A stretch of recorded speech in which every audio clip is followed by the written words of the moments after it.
The scientific miracles argument in the Quran got debunked. So how does a man who can't read or write come up with a whole book and has scientific facts that 100% could not have been known by somebody of his time? Making science the guideline for the Quran to be accepted. This is nonsense.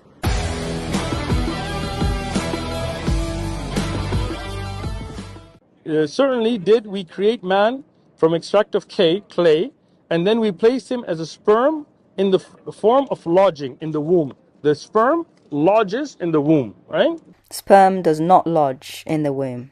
The sperm meets the egg first in a fallopian tube, which is just outside of the womb, not in the womb. By the way, the Quran never even mentions the egg at any stage, only the sperm. Anyway, once the sperm and the egg unite, then the entire structure travels to the womb and attaches there. But Muhammad thought the sperm just travels to the womb, never even meeting the egg, and just lodges there, which is false. Then we made from the sperm drop into a clinging clot. The sperm is not a drop.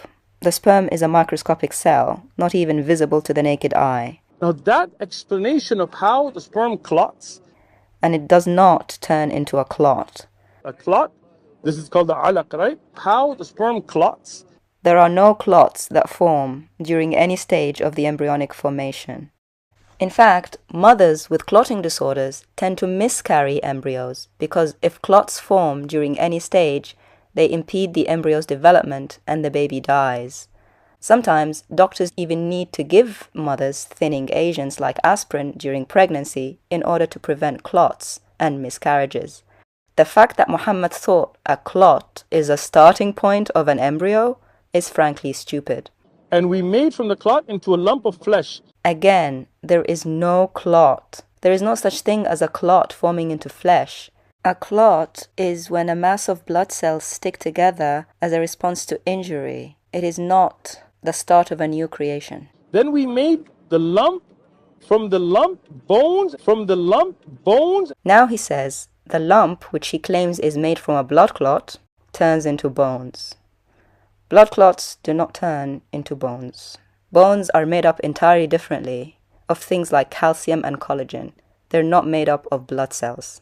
And we covered the bones with flesh. So bones first, then flesh. So bones first, then flesh. He is now saying bones first and then flesh.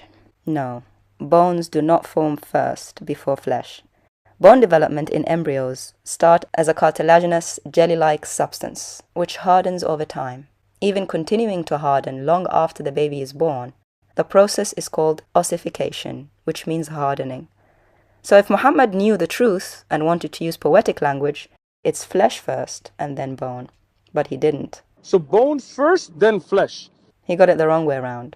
But in any case, in terms of flesh and bone development in the embryo, both happen simultaneously from an embryonic tissue called the mesenchyme. Does Aristotle say the bones come first and then the flesh and the muscles?